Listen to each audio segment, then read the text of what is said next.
Okay.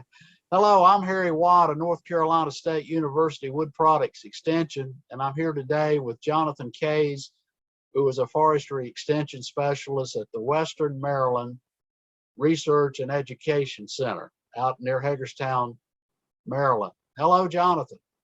Hello, how you doing there, Harry? Good. Now, Jonathan was our gracious host, I believe in 2015. We hosted the National Firewood Workshop at his location in Western Maryland. 2016, actually. 16, okay. But it was we had good weather, we had a big crowd, we had lots of equipment, and everybody thought it was one of the greatest workshops they'd ever been to. So great to have you back, Jonathan. Great, yeah, we took a lot of pictures from that, and actually on our website, we still have, I recorded all the presentations pretty much, and they're still available. And so our website is extension.umd-umd.edu/woodland.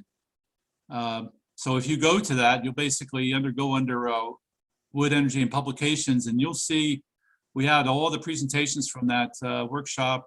And interestingly, one of the most popular ones was stories from firewood producers. And if I recall, the last time I looked, that's been viewed like 8,000 or 9,000 times. So the other one's not so much, but so interestingly, the people kind of sought that out. And that was a great program. We had, I don't know, 140 people or so, and a lot of equipment demonstrations and different types of processors, and we had a good turnout. So yeah, that was a great day, and it was kind of a model. We learned a lot of what to do right after that, and we always found out if we had a great buffet meal, it really topped it off. Food is always good. Well, that's good. Yeah.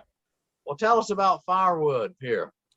So, I've dabbled in firewood as far as an extension program with other things, and we have, we've done some work with, some budgets for firewood enterprise, starting a firewood business. We did some research on drying time of wood, whether comparing to whether it was split or whether it was cut in rounds. Found there's a significant difference to that, which anybody who does firewood knows that. Wood doesn't really start drying until it's split.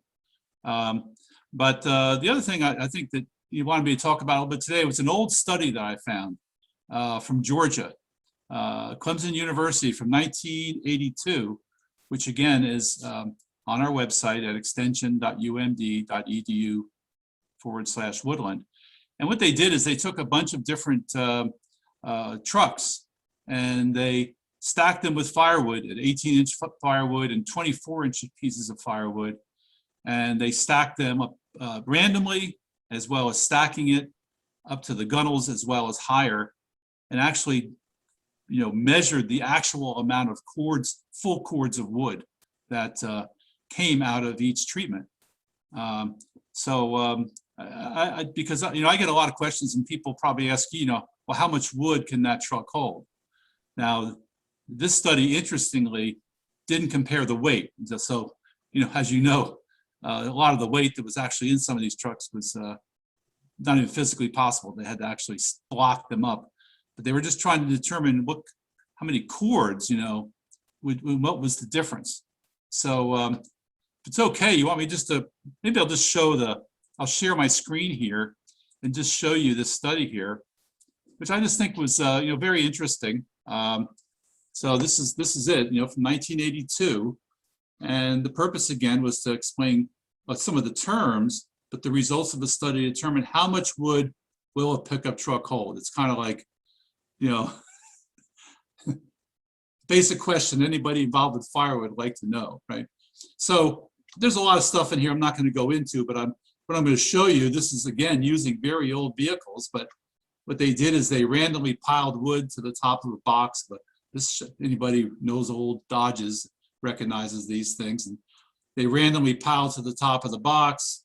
They randomly piled over the top of the box, and then they stacked to the top of the box and stacked it over the top of the box. So the question is, what's the difference in how much wood that vehicle will hold? And they did it for a short bed, but they also did it for a, looks like an F-150, 1981, as well as an old Dodge truck, doing the same thing. And then they would take the wood out and determine, how much wood was there, just like you see here.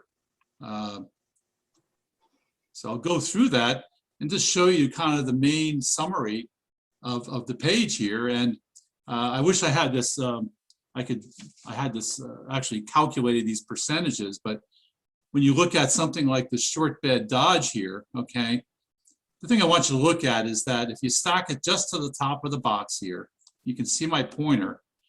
If it's randomly stacked, it's going to be about 0.23 cords. Now this is full cords, okay? It's not face cords. But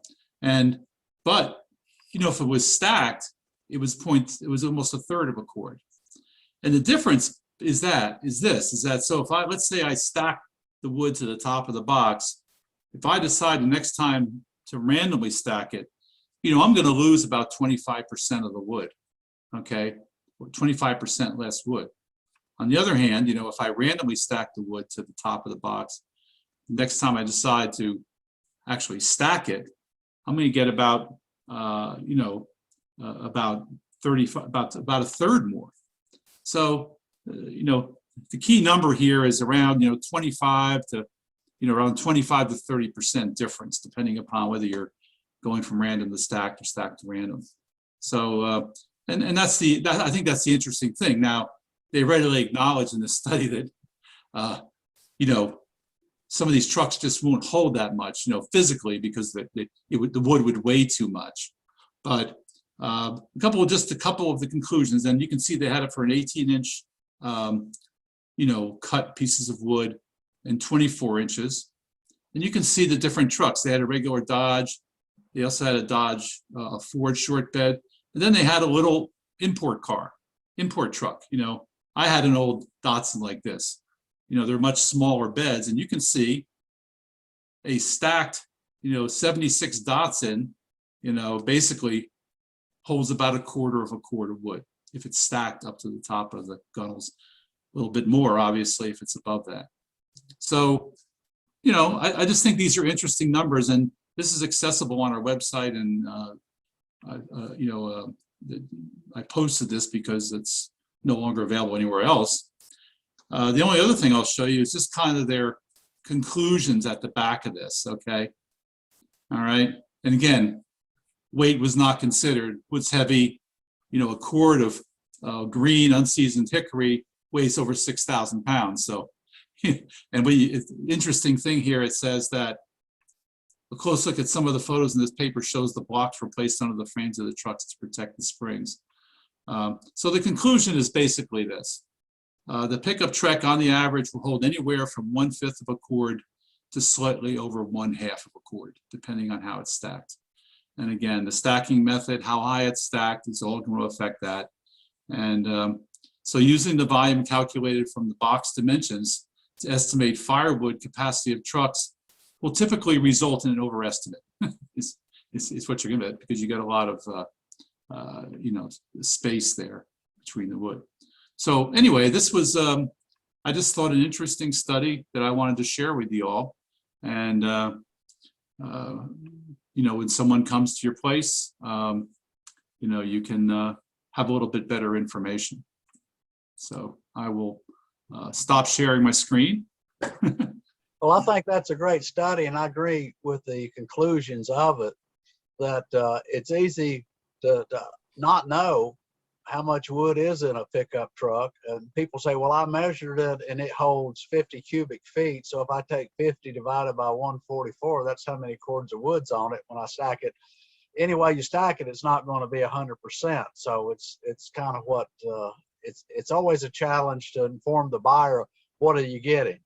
And some people say, well, hell, I don't know how much cords it is. It's just a pickup load. Just buy the pickup load if you want it, Well, yeah, selling by the pickup load, that's the whole point. You're really taking a guess in the dark. Now, I will tell you that I used to cut all my own wood the last 5 years, 8 years, getting older. I've been buying wood, and I do get deliveries of, I can get delivery from somebody with a, you know, a 3/4 ton, you know, pickup that basically has a box that's 4x4x8, and I get a cord, you know, with dried wood that they can carry in that truck. So it just depends. You know what a cord is, know what a face cord is, and know what you're buying. And I would always recommend, you know, having a moisture meter. You can buy it for 20, 30 bucks. And before they unload the wood, you know, if you're buying dried wood, so you know what you're buying, is that before they do that, take a piece off, split it down the middle, and take the measurement, wood moisture in the middle of that piece of wood. Because, you know, you want wood around 20%. And if the inside of the wood's 25, 30%, if you want to buy it that way, that's fine, but realize that it's probably going to need some drying time before you can, because, you know, you're going to get more creosote, you're not going to get as much efficiency and stuff out of it. Well, Jonathan, I pulled out some pictures for discussion. Let's look at my pictures here. Okay, tell us what we're seeing here. Okay, well, yeah, now, there's a truck with a full cord of wood on it. I would think that in order to do that, you know, that would have to be dried. That's not wet wood.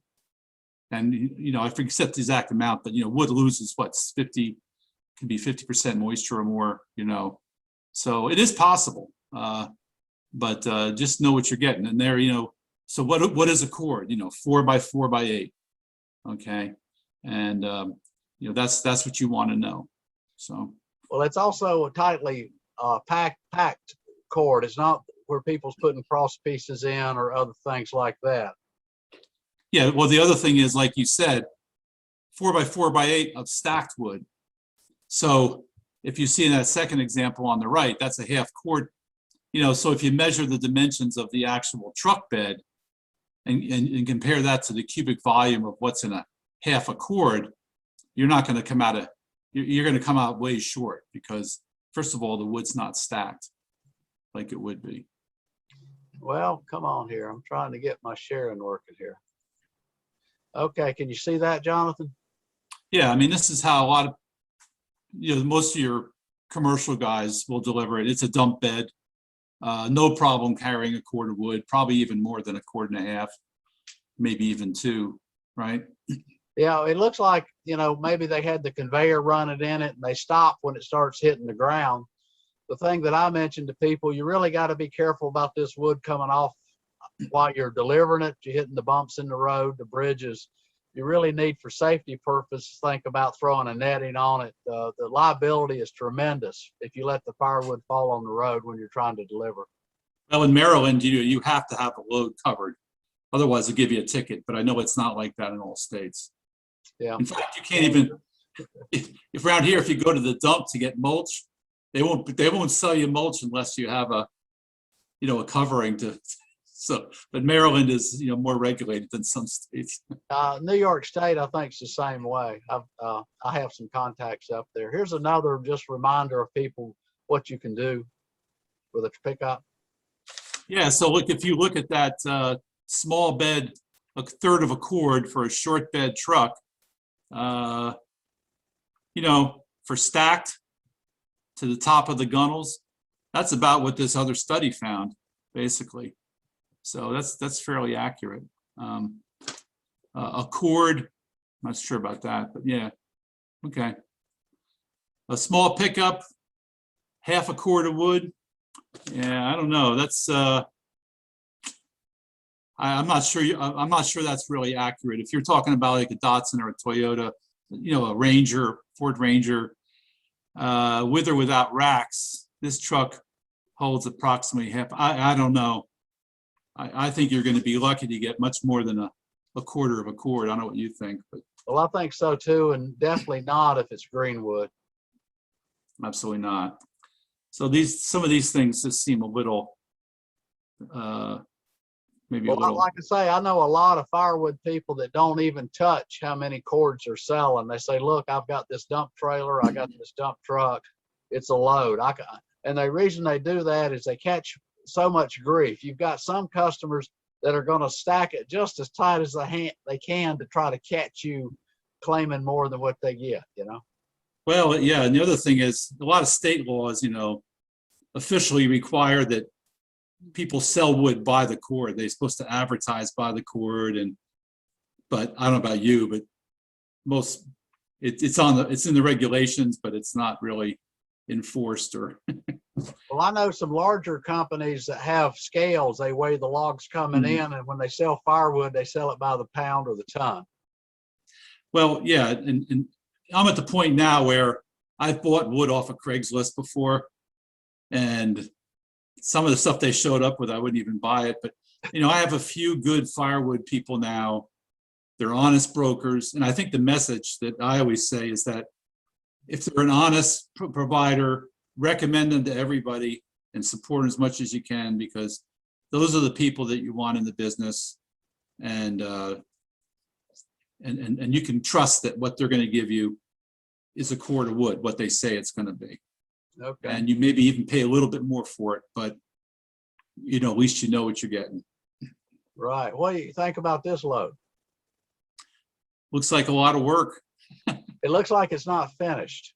Definitely not Yeah, finished. so it's like you say, when you get your first load from somebody you don't know, you may be getting what you want, you may not be getting what you want. And there's a lot of preferences. Some people don't like limb wood. They want everything split because they think it's prettier.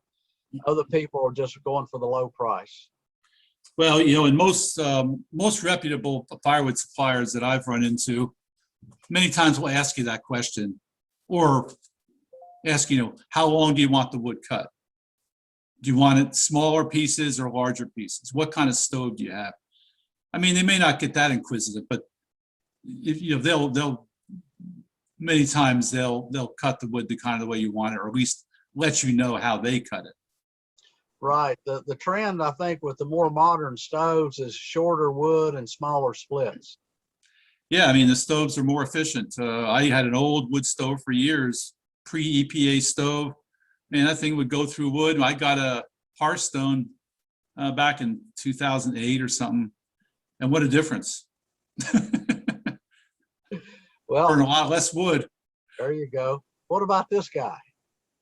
Yeah, well, I mean, actually, that looks like that'd be fairly easy to measure. It's stacked tight, and Yeah. you could, have to measure. You could probably measure what that was, whether it was My guess, this is dry poplar. To get that much wood on that truck, I think it's a 4x4, so it's probably got heavier springs than a two-wheel drive, but that's a lot of wood.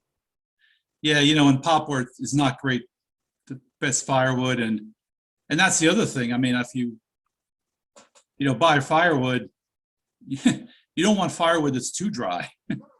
A lot of times you get some of this wood that's been out there and it's just really super dry, and it's so dry that it burns too fast. Matter of fact, little story, a friend of mine gave me some wood this winter, 2 trailer loads, and he had it under tarps, totally covered, probably 3-4 years. It was hickory and oak, and honestly, it was so dry, it was almost dangerous to use. I measured the moisture meter. It was literally 3 or 4% moisture. So, I mean, that's a case where it was a little overzealous, and I had to actually mix it with regular firewood. Well, at least you knew a lot about it. I think this is our last photo. Here. I mean, that's how it looks like, decent cut firewood, which, raises the question, if you're getting firewood, when was it split? And I've called a lot of producers, like I said, when I've been buying wood, I'll ask, well, when was it split? Oh, is it seasoned? Oh yeah, I cut it a month ago.